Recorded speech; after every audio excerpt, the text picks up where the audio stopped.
While I'm holidaying in warmer climes, I wanted to update on one of my edgier sensory saloons when I analysed the missteps in RTD's strategy in relaunching Doctor Who. Their list is damning, really. I mean, surely his aim, after Chibnall's era of fans detaching and losing faith, ratings tanking, with DEI guiding some of the plot and casting, was to establish the show as that family show that thrilled and scared the kids in equal measure. Basically, re-establish what Doctor Who is to the British public. First of all, he's doubled down on the DEI and messaging that killed the Chibnall era. He has mistakenly seen this partnership with Disney as an excuse to spend money on things Doctor Who never needed to thrill, excite, and engage its audience. That massive LED screen for Boom, rather than just shooting in a quarry, was one example. He'd clearly forgotten that what trumped the dodgy special effects sometimes in our great stories in the past was great imagination and great scares. He took his eye off the ball when his ambitions saw the money, the global conquest possibilities of the Who-niverse, and forgot what fans needed. He has surrounded himself with people who owe him or are in awe of him. Bad Wolf got the deal thanks to him. The writers are new and are in awe of him, and the clueless BBC feels it needs him. His assessment that the world is in a darker place than ever before, forgetting the Second World War, the Holocaust, the Blitz, the AIDS epidemic, the Cold War, and the threat of nuclear extinction. It's bordering on a hysterical assessment of current times. And this is compounded when he makes the mistake that the solution is to have an emotionally conflicted doctor. Instead of concluding that in any dark time like World War II, when we lapped up the leadership of Churchill, we all need to feel certainty in a leader who leads from the front with moral clarity, no, RTD has chosen a gay doctor to appear selfish, narcissistic, naive, lusty, predatory, and immature. No wonder people continue to turn away. The media and people continue to see Doctor Who as TV to ridicule or mock rather than emulate.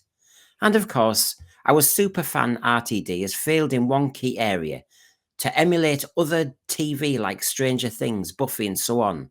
No, Doctor Who is a distinct brand. No one, and they've tried, no one could copy the formula. Therefore, continue to make its distinct content. Focus on the show, stop looking elsewhere, and continue to establish that brand after limping and being wounded and hurt so badly by the Chibnall years and the latter Moffat years. The Saloon carries on with my assessment of his many mistakes now, and I go through plenty of evidence. Enjoy. I see a fundamental strategic series of mistakes have been made, and I will explore and evidence all of them. There is a clearly dominating a dose of hubris, arrogance, and complacency in the executives producing the show. A tactical error of going for this elusive new market of fans, then dismissing or aggressively going for the diehard loyal fans, then assuming that the Disney mammoth streaming power will cover for any inadequacies in the quality of the stories and the content. And then, if you add to that toxic mix of where we've gone wrong with the show, as we built to the new series,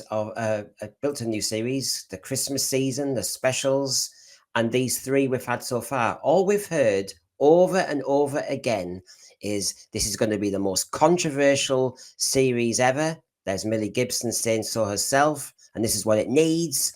You've got Ncuti Gatwa teasing the gayest doctor. You've got the mention of gender pushing, societal pushing outfits. It's not the outfits, it's the fact that they want to push things and challenge the innocent public who are just paying their license fee and wanting to have some entertainment and drama. We've been told we're dammers, we're losers, we touch grass, we are called pork. We've been told that if we have any issue with changing Davros, somebody going all the way back to 1975, then tough, shut up. We've been told that they're sticking with the timeless children, which is clearly a polarizing element of Doctor Who. Let's be honest with it. And anyway, it doesn't matter about polarizing the fans, according to RTD. He said in Bounding into Comics, if things are polarizing, I think we're in a healthy position. So even when he hears reaction, he's not bothered about it.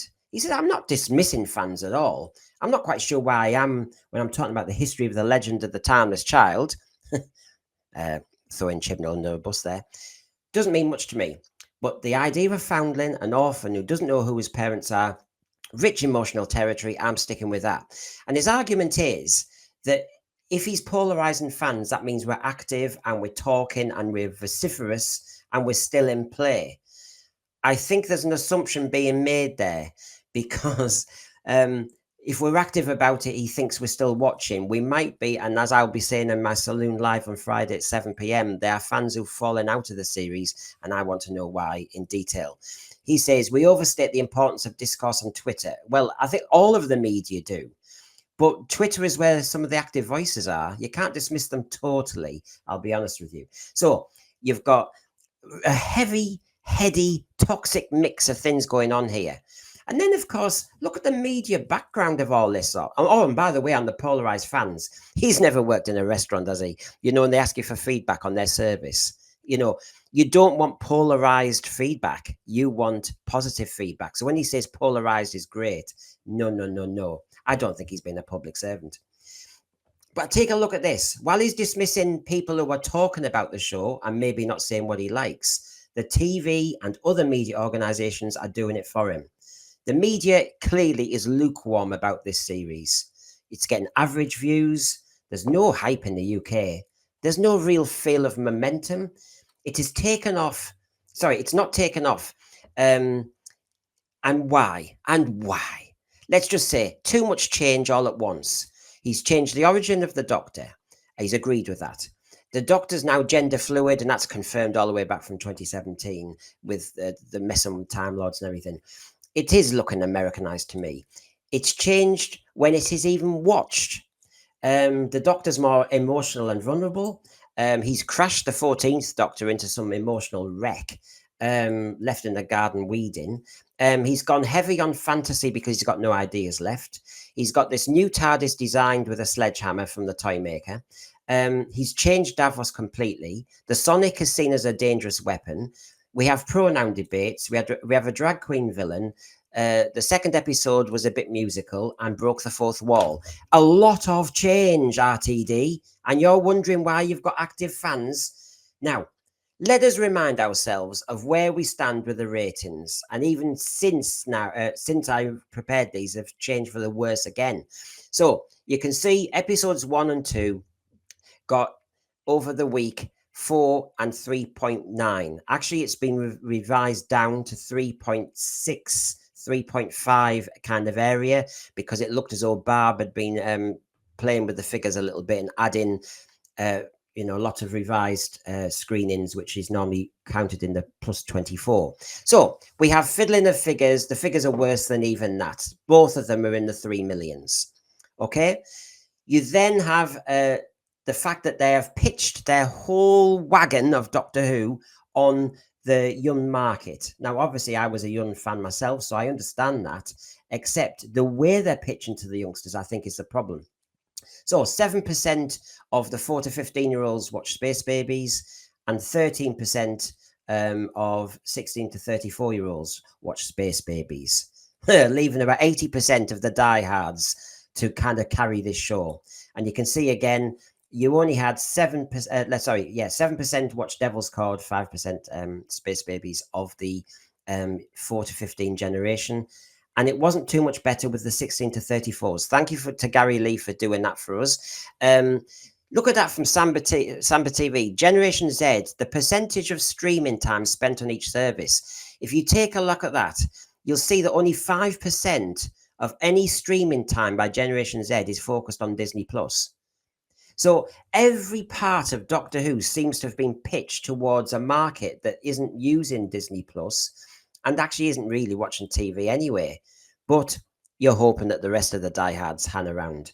So they've changed everything to make it more jazzy and maybe more accessible to a younger market, but that younger market isn't really there. And you're left with us. So let's look at strategic error number 1, mistake number 1.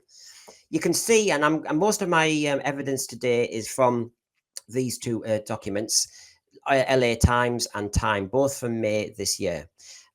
Doctor Who is primed to be bigger than ever, says Bad Wolf. We're entering a new era In that one, Shooty and Russell Davies say that. And of course, I've got the quote in the middle where Russell Davies says, "We genuinely start with season 1. We're not going to replay the series' greatest hits." So he's made a decision to go for the younger market, clearly an American and global market. He's clearly decided diehards will just hang on, but they'll have to put up and shut up.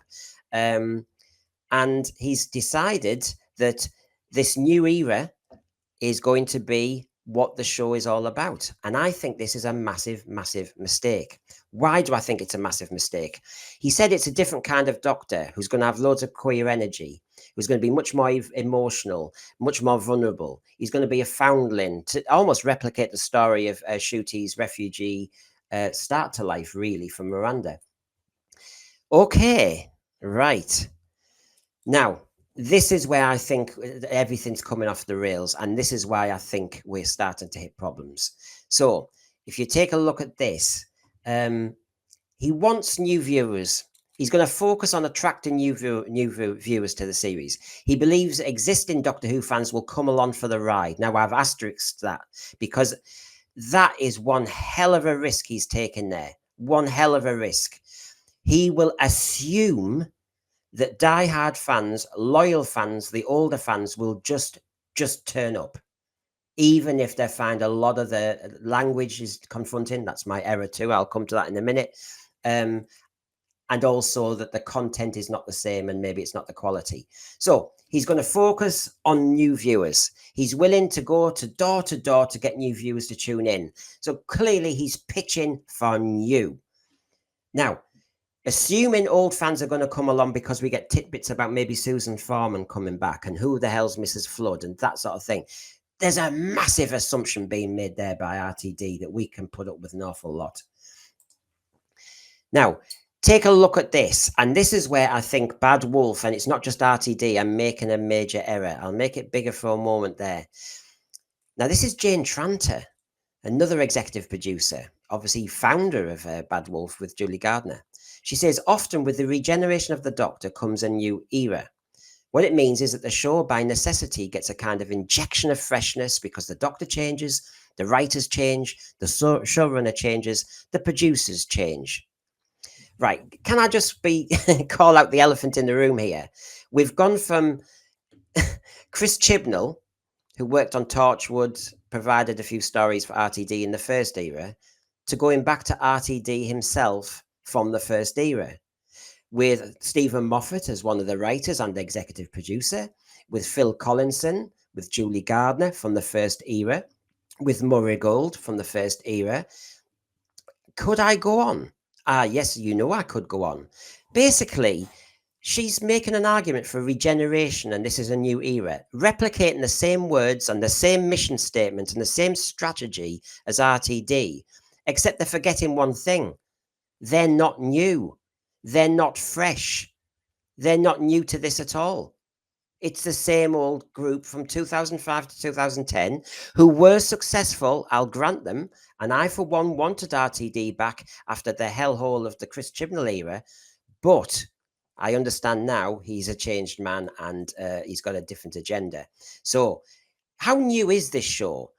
And this is my other problem. They're trying to prove they're new. They're trying to prove they're fresh, although they are not. So what do? They have to come up with a new way of doing it because they haven't got the stories there. And, you know, they can see the same formulas before, and we're getting a bit of that. So what they've got to do is go into fantasy. What they've got to do is ambush an agenda, the LGBTQ agenda, start to kind of pitch the Doctor Who tent on some platforms. Other than that, it won't look new, will it? And of course, a new style of Doctor, a new presentation of the Doctor with queer energy, etc., etc., etc., will make it look new and fresh because the writers, the producers, the company, the musicians, some of the special effects, it's all the same as before. So, yeah, nice try. I mean, you know, just read the words and then think, hold on a minute here. And then she mentions that the bi-generation, for example, in The Giggle, was a clear signal that Doctor Who was entered into a new era. Right. So the by generation was what? Two fingers up at diehard fans going, well, this is just to show you we're going to do things very different. Now, a lot of us at the time said it seemed very Disney, seemed very kind of, I don't know, it is inventing that Marvel universe. It is trying to go down there. And RTD, as you know, went further in his background video commentary about that and said, every doctor could be in their own little memory TARDIS, blah, blah, blah. So, of course, yeah, they have decided, and the ratings have said it hasn't been a success so far, to actually make everything new and fresh and exciting. Now, if you take a look at this one, we've got Julie Gardner, also part of the Bad Wolf team, of course, and founder of it, and was part of the initial team with RTD in 2005. I want everyone in the world to know Doctor Who and watch Doctor Who. The adventure, the hope, the optimism, the joy.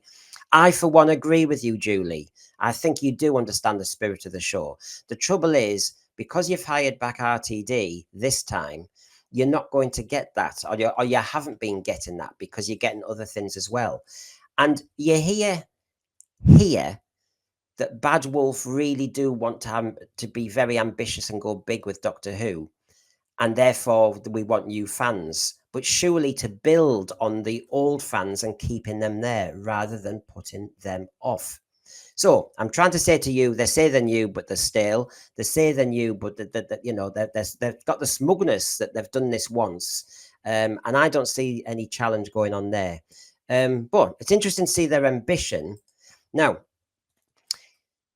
you can see, I mean, bless them in this LA article, we're primed to be bigger than ever. They really obviously have this lovely idea that they can go global with this. And I, for one, would love to see that. Although I'm always aware that when anything goes global, what it ever was, whatever country it's from, whatever its little origins are, you tend to lose those. You do. It goes global, multinational, gets diminished, diluted, devalued, turned into more of just a kind of classic commodity that one day will be spurned. But yeah, we're in that position now where Doctor Who might just lose an awful lot of what it is. Although she says they want to keep the quintessential Britishness. Now, just taking a look at this again, I wanted to say something. While they want to go big and all the rest of it, they're the masters. They pretend they're the masters of diversity and representation, and yet they misrepresent Doctor Who fans so badly. And this is another mistake I've got down here. And they mention in the interview the darker elements of society. When Gatwa's casting was announced in May 2022, everyone braced for racist and homophobic responses. So the BBC obviously love us and trust us and think we're all kind Doctor Who fans. Take a look at that. The assumptions are vile from the people who make the programme for us. Let me just park that for a minute, right? So they were braced for some vile reaction. Can you go down to the green bit? Ultimately, the backlash was small. And from that, and Gatwa says, sorry, losers, because, he felt more love. Right, so shall we just say this in a slightly different way from this article and this interview? That Doctor Who fans overwhelmingly welcomed the choice of Ncuti Gatwa. Got it? And you can say that bit in the middle that some of the Star Wars fans didn't, go too well to the selection of certain actors. Sorry, different franchise, actually different country as well. So can you just actually back off from that and just think that you had false assumptions? You were almost implying a criticism straight away of Doctor Who fans. And these are the ones you're writing for. Wow. No wonder there's been anger there. So, yeah, the masters of diversity and representation misrepresent their own Doctor Who fans. Well done on that one. You've made a straw man, and in the end, there wasn't anything there. So, the ratings are proving that this great master plan that they had is not working yet. I will remind you that episode 1 and 2, those figures revised for each one of them around 300,000 lower. Go to Gary Lee's Facebook page and you'll see his postings. Yes, there's been an argument between Barb and Thinkbox there. So it's not working. And then we come to mistake number 2. We want new fans. We want new fans. You old fans will assume we'll just come for the ride. Will we? Since 2017, we've been told we've got that white male gaze. good old Jodie Whittaker putting her foot in it there. But then I've put just a nice kind of, little template for you there, a little kind of spread, a little kind of nutritional spread of what we've been called in the last few interviews. Dammers, I'm not saying the middle one there, pork. Tough, if Davos changes, we're racists, we're homophobes, we're transphobes, we're bigots. Go and touch grass. Shut the door as you leave the room. You're not true fans. Are you feeling the love yet? Are you understanding the strategy? We are only going for new fans, the younger market. You older fans, get with the script. We know what we're doing. And if you challenge it, we're going to call you those things just to keep you silenced. It's a beautiful plan. It's really nice. It's very confrontational, very aggressive. And they've got to remember, fans have been getting attacked like this since 2017. For 7 years, damage has been done. Surely a clever showrunner and a clever team and a clever marketing team would say, shall we try and win back the diehards first? Shall we just go back to good old Doctor Who?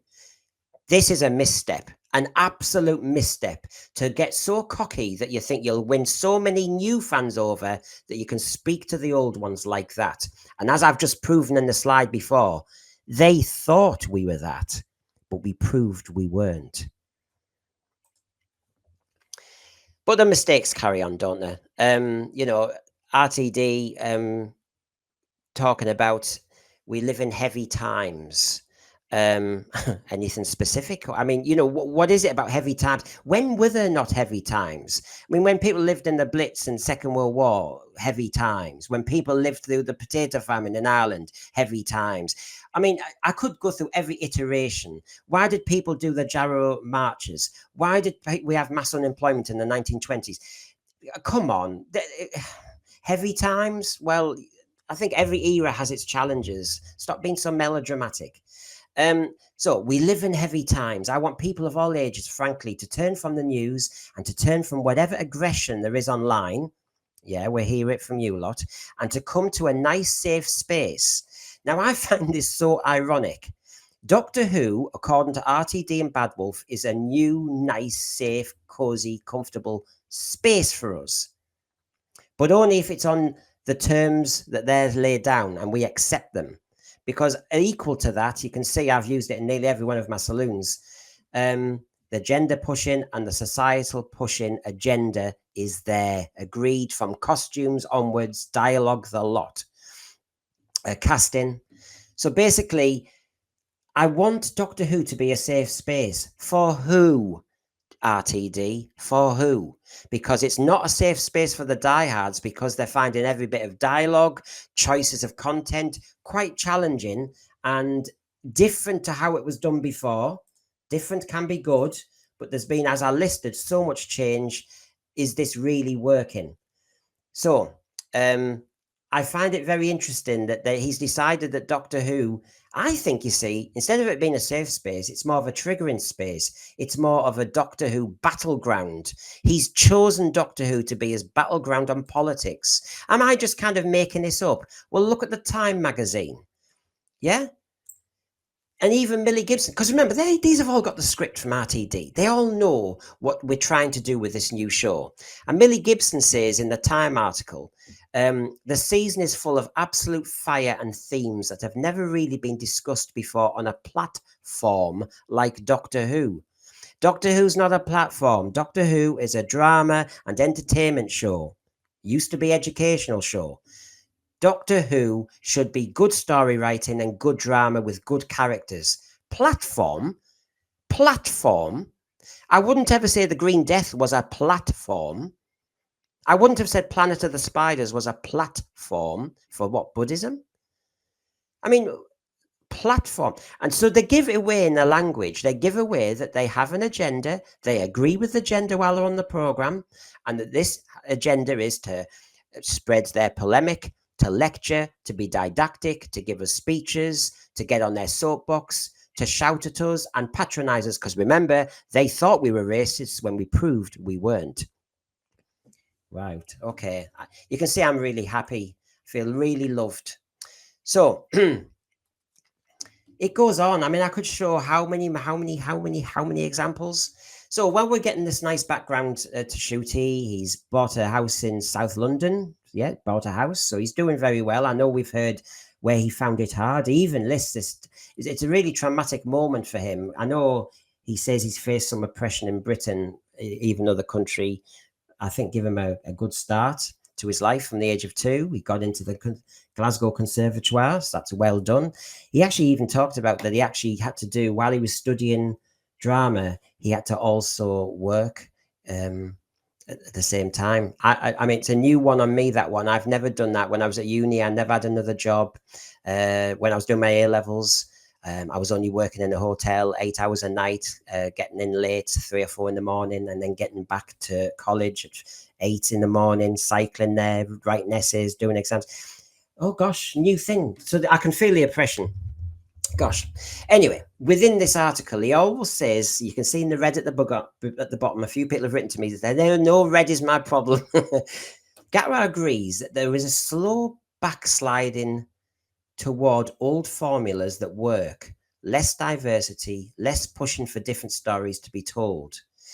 So in the media, he has noticed, apparently, that there is some backsliding towards, hold on a minute, are we going too far with too much diversification and mixed representation in adverts and all the rest of it? The things are getting everybody kind of problematized. And that means there'll be less diversity and less pushing for different stories. You could argue this is an argument for Shooty Gatwa as, you know, a black man saying, I don't want this to happen because there'll be less stories and roles for me. It's a pitch for work. I mean, that's all it is, isn't it? It's like me saying when I was a teacher, you know, oh, they've changed how you do lessons and they've changed how you do this, and it's not the way I teach. So basically, I can't have any of this backsliding into different standards because, you know, you're compromising my standards. It needs to be what I do. Hold on a minute, you're pitching for yourself. It's a self-centered position. You're trying to actually basically say, I want work, so I want more stories with me in it. But they make it sound like backsliding, the opposite of progression. So I found that a bit of an interesting one because, yeah, he's thinking of building a school in Rwanda with his money. Brilliant, philanthropic, great. But if the media has learned that the 90% of the population are getting a bit irritated by too much of this DEI, then they're making a good decision. And yes, it may be there's less roles for certain people of certain ethnicities in Britain because of the actual population look. But isn't that just the same that lots of women over 50 say it's hard to find acting roles because they're all written? You know, it's the same thing. Right. So I'm still on problem 2, really. I've got 3. Here's my third one. I feel sorry in a way, you know, for Bad Wolf. They have such a good little hinterland. His Dark Materials, based on Philip Pullman's trilogy, that was great. The Discovery of Witches, I haven't mixed it up. His Dark Materials, Philip Pullman, Discovery of Witches, Deborah Harkness, another trilogy. 2 good writers, nice solid trilogy to be presented on the screen. Both of them very successful. But you see, what we've got now is, because their third mistake, by the way, is to bring RTD back. Because while they've used in their previous dramas established authority figures, good writers of depth and complexity who don't patronize to their readers, otherwise they wouldn't sell any books, they've brought Russell T back. And of course, I've shown you on many saloons now that they don't know how to control him. David Tennant noticed the guardrails are off RTD now. Julie Gardner was saying, I think on one hand, RTD's a showman, and on the other hand, he's as dark as the pits of hell. I showed you in the last saloon, he said nobody would dare challenge him. So they've brought him back.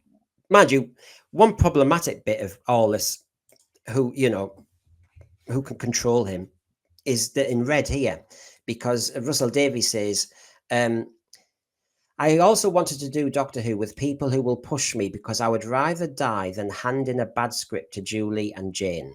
The thought of letting down my friends and making them work hard on something that doesn't work would kill me.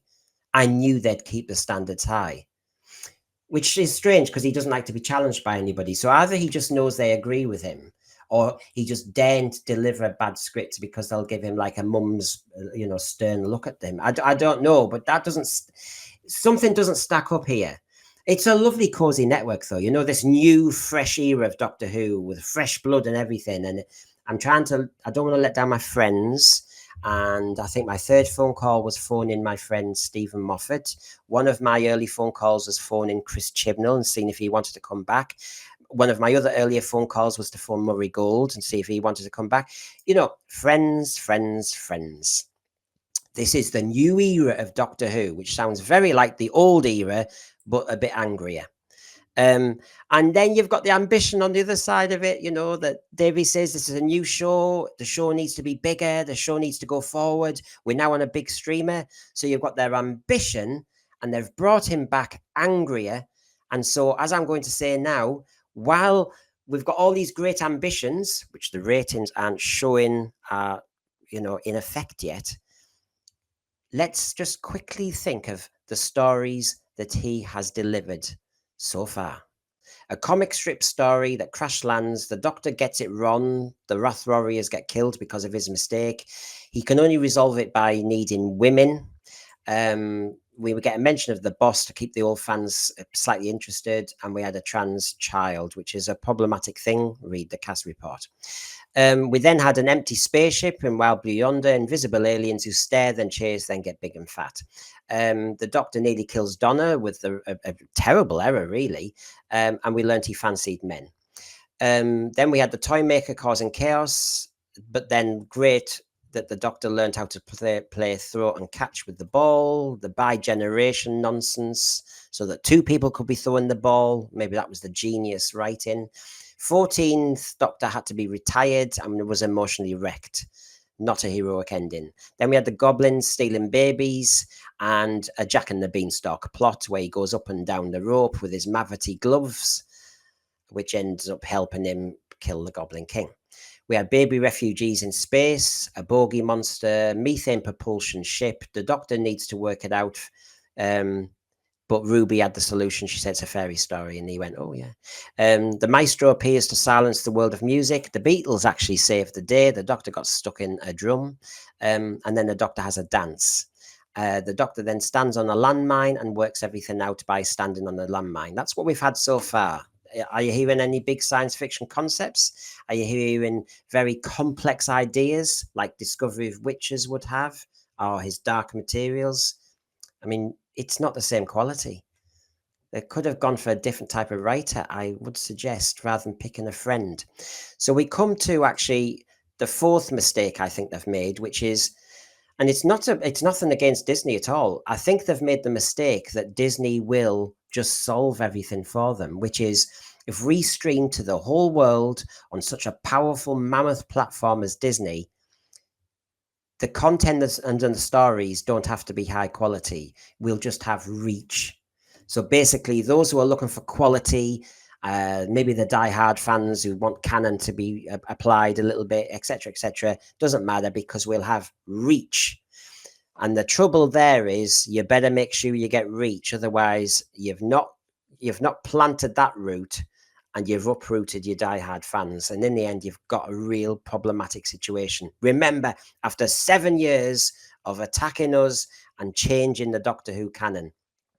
So I think Disney, as I've shown you on that Samba TV thing, only 5% of Generation Z use Disney Plus. So we're on a streaming platform that was going to go mass appeal. And maybe it's not talking to the market they want. And I do think that RTD has actually got a little bit lazy with his ideas and his content and his writing, because it's all his agenda now. And unfortunately, that means that while the quality goes down, they're just hoping that all those cracks will be covered by Disney just streaming to the whole of the planet. So it's a worry. It really is a worry. They've changed the show for Disney. They've changed the show to go global. They've changed the show to be accessible to new fans. The new fans aren't rooting yet. They're not planting themselves on the Doctor Who turf yet. And yet the diehard fans are starting to find that their roots are starting to ache and strain. And just before I go on to advertising, so what resolution can we have? I mean, 2 seasons are in the can. How much damage can be allowed? I mean, I know we're very Disney dependent now, and I know a chastened BBC might take fright and drop the show, axe it or rest it, but we'll never know that, will we? Which version it's going to be. Disney might take flight because look what happened with Snow White. They ended up having to do expensive remounts and reshoots.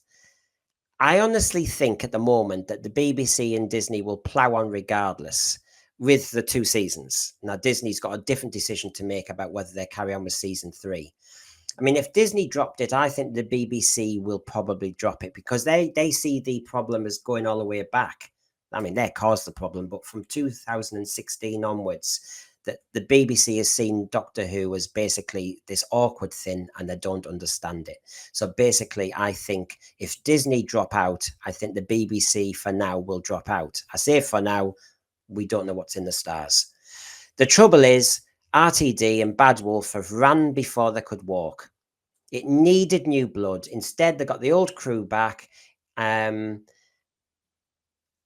remember, the old crew from 2005 to 2010, although they give us some nice big hits, they didn't give us classic Who. People said they updated it, but they did change a lot of the show. And some of the damage being seen now had seeds sown in that era. I actually look back at that first era that I enjoyed at the time, and I can see now that actually that era, while it was successful, was poisoning the future for Doctor Who. So it is more problematic now. Anyway, please, if you've enjoyed this little kind of reminisce and reflection and thought process, please like and subscribe, switch on your notifications. We're back on Wednesday night at 7 p.m. with a panel reviewing aspects of Boom, previewing 73 Yards, having a few laughs with, snog, marry, avoid of certain Doctor Who characters.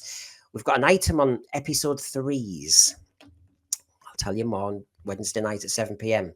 Friday, 7 p.m, we have a live Saloon, which is obviously talking to one of my former panelists who's decided this era, I'm sorry, since Jodie Whittaker onwards, I've tried, I'm out. And so I'm going to interview him and actually get to the nuts and bolts because it might resonate with a lot of people. So please subscribe. Come on, join us. Join the panel. Come on, I love that. And click on those notifications. And see you again Wednesday. I'll be putting something up on Thursday. See you again Friday, 7 p.m. And Sunday, 7 p.m. We'll obviously be reviewing 73 Yards. Busy times. I hope they're happy times. We'll say more about 73 Yards tomorrow. Anyway, it's Time Agent Brendan checking out. See you later.